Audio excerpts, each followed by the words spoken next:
Nakumbuka tulisema kuna bill sahi kwa parliament inaitwa Division of Revenue Bill. Division of Revenue Bill tukasema ni vile wanataka kujua ile pesa yenye wali collect, ile revenue, ni ngapi itaenda kwa national government, ni ngapi itaenda kwa county. The reason as to why nataka to pay attention kwa hii bill saizi ni juu tuko na opportunity ya kutoa maoni zetu.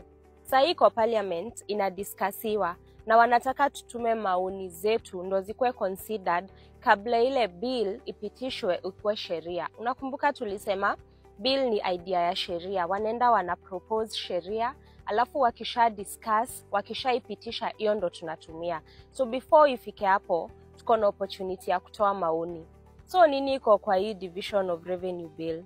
Kuna vitu nitakwambia zenye ziko kwa hiyo bill, but tutailink hapa chini ndo uweze kuipitia. Ni document ndogo sana, uweze kuipitia pia uone tu vitu zingine zenye ziko ndani. So number 1, Governor Hope collect 2.8 trillion. Hiyo ndo pesa yenye itakuwa ina work nayo. Sawa? Kwa hii 2.8 trillion wana propose 405 billion iende kwa counties, alafu 2.4 billion iende kwa national government. Pia ni important sana kunote wanaongezea counties 17.6 billion.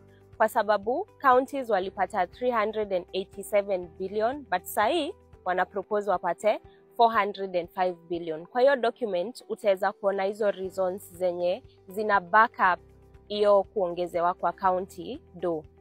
Na unaweza tuma wapi maoni? So wamesema kuna places mbili unaweza tuma. Kama ni online unaweza tuma cna.parliament.go.ke, na kama uko na like physical handwritten ama typed maoni unaweza peleka pale kwa ofisi ya clerk wao, first floor main parliament buildings pale Nairobi.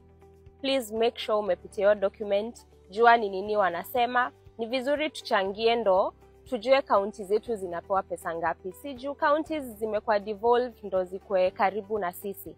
So wewe unaona hiyo pesa iko sawa, unaona haiko sawa, ipitia alafu utume maoni.